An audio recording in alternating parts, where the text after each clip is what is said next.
Ok les amis, le lundi de rentrée approche à grands pas et je suis sûre que dans votre ventre, il y a quelque chose qui se passe, il y a quelque chose qui se contracte, il y a une accélération de votre cœur puisque du coup, vous vous dites, oh punaise, déjà, c'est passé trop vite.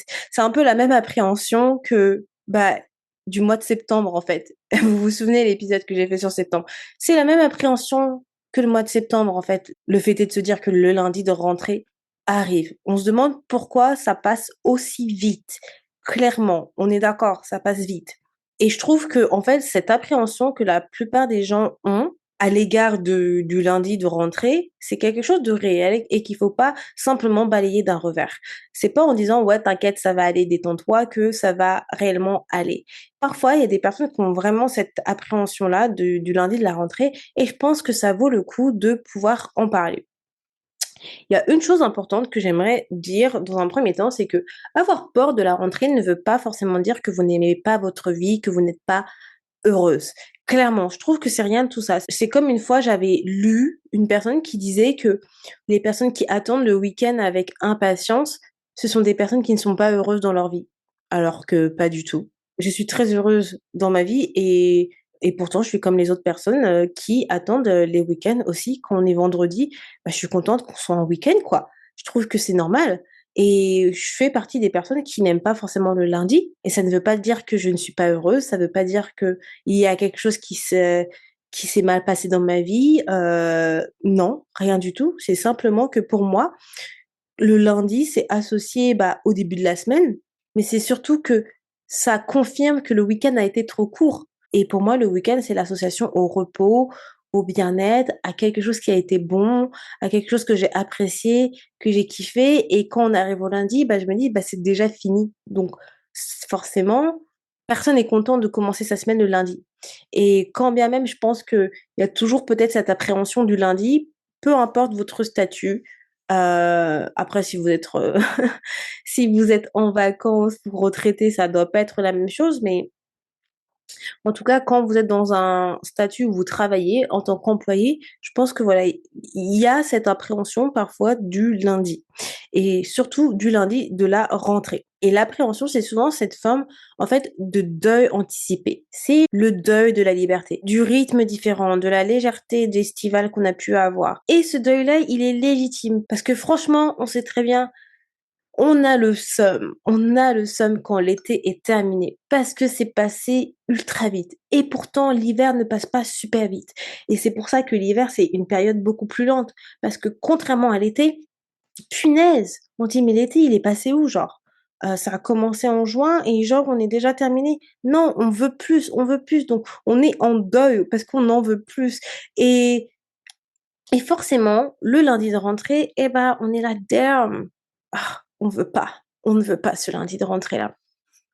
Je vais juste boire un peu parce que hmm, je parle beaucoup et je me déshydrate. Euh, mais derrière cette appréhension-là, il y a quelque chose quand même de plus profond et qu'il faut quand même démêler, ou qu'il faut quand même en parler. Quand vous pensez à ce lundi de rentrée, une chose que vous pouvez vous demander, c'est est-ce que vous appréhendez en fait la rentrée en général?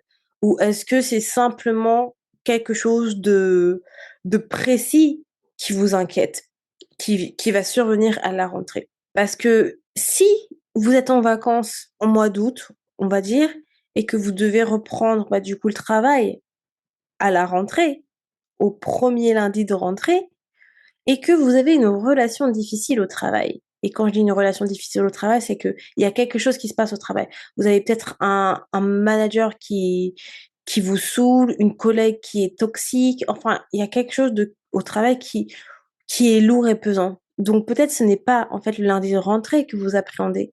C'est plutôt en fait ce qui est derrière. Donc ce qui vous attend derrière ce lundi de rentrée. Un autre exemple, ça va être, je ne sais pas, un projet que vous devez reprendre euh, pour votre boîte, si vous êtes entrepreneur, et pensez à ce lundi de rentrée, ça vous saoule. Là, c'est aussi justement un signe qui montre que peut-être ce projet, il n'est plus aligné avec vous. S'il y a quelque chose qui vous saoule, si vous n'êtes pas excité à faire ce projet. Un autre exemple, là, côté relationnel et je parle relationnel amoureux. C Là, c'est pas forcément lundi de rentrée, mais peut-être la rentrée des vacances. Vous êtes partis en vacances avec vos amis et le fait est de rentrer chez vous, vous êtes angoissés parce que vous avez votre copain qui vous attend. Et ben, peut-être c'est un signe également qu'il y a une discussion à avoir avec votre chéri ou votre chéri, féminin ou masculin et que vous devez discuter. Pas forcément une rupture, mais il y a quelque chose peut-être qui reste dans l'air sur lequel vous n'avez pas discuté, qui fait que, bah, ça pèse. Donc en fait, souvent l'appréhension globale, c'est la façon pour le cerveau de ne pas regarder la chose précise que vous avez en face de vous. Mais cette chose précise, elle est actionnable. C'est pas quelque chose qui reste gravé dans le marbre. Mais le problème, c'est que l'actionnable, forcément, ça fait peur. L'actionnable, ça veut dire prendre des décisions. Mais parce que ça veut dire prendre des décisions qui sont forcément peut-être difficiles et ça veut dire actionner des choses, eh bien, forcément, on ne les fait pas. Forcément, on les évite. Et plus on les évite, plus on les ignore, plus ça crée cette anxiété en nous et cette appréhension que vous connaissez. Et je donne toujours cet exemple du Grinch depuis que j'ai vu le Grinch. Oui, parce que je fais partie des personnes qui ont vu le Grinch très tardivement dans ma vie.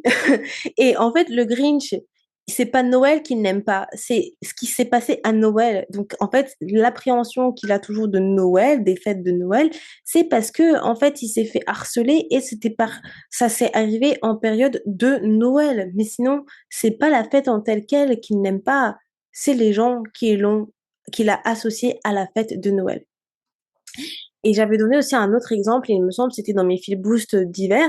J'avais donné l'exemple que moi, par exemple, j'avais toujours cette appréhension justement, de l'automne, du mois de octobre à novembre. Pourquoi? Parce que j'ai eu une période de ma vie où en octobre et en novembre, il m'est arrivé que des merdes.